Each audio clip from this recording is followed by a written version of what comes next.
নমস্কার বন্ধুরা, আমার চ্যানেলে আপনাদের সকলকে স্বাগত জানাই। আজ আমি বানিয়েছি ধনেপাতার কচুরি বা লুচি। এটি বানানোর জন্য আমি যা যা ব্যবহার করেছি চলুন তাহলে দেখে নেওয়া যাক।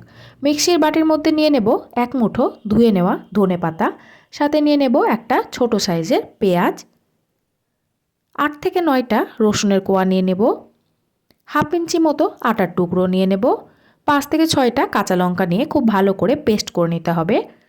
একটা পাত্রের মধ্যে নিয়ে নেব 1 কাপ ময়দা, সাথেই আমি এখানে ব্যবহার করেছি 1 কাপ আটা। আপনারা চাইলে শুধুমাত্র ময়দা দিয়েও তৈরি করতে পারবেন অথবা মিশিয়ে নিয়েও ব্যবহার করতে পারবেন।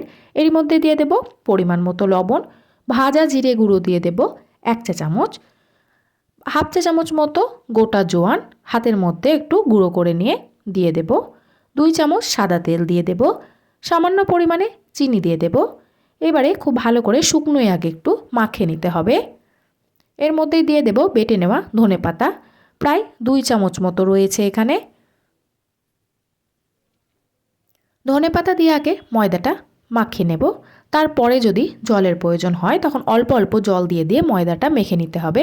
আমি এখানে মিক্সির বাটি ধোয়া জল দিয়েই পুরো ময়দাটা মেখে নিয়েছি। ময়দাটা খুব ভালো করে মেখে নেওয়া হয়ে গিয়েছে।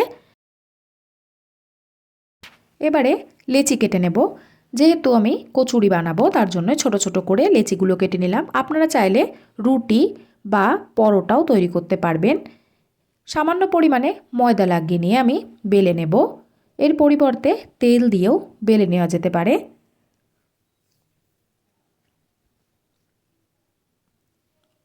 একইভাবে বাকিগুলো আমি বেলে নেব। কড়াইতে আগে থেকেই সাদা তেল খুব ভালো করে গরম করে নিয়েছি। মিডিয়াম টু হাই ফ্লেমে রেখে দিয়ে একে একে কচুরিগুলো ভেজে নিতে হবে। এপিট ওপিট উল্টে হালকা লালচে করে ভেজে নিলেই তৈরি হয়ে যাবে ধনেপাতার কচুরি বা লুচি। আপনারাও চাইলে খুব সহজে এইভাবেই তৈরি করে ফেলতে পারবেন।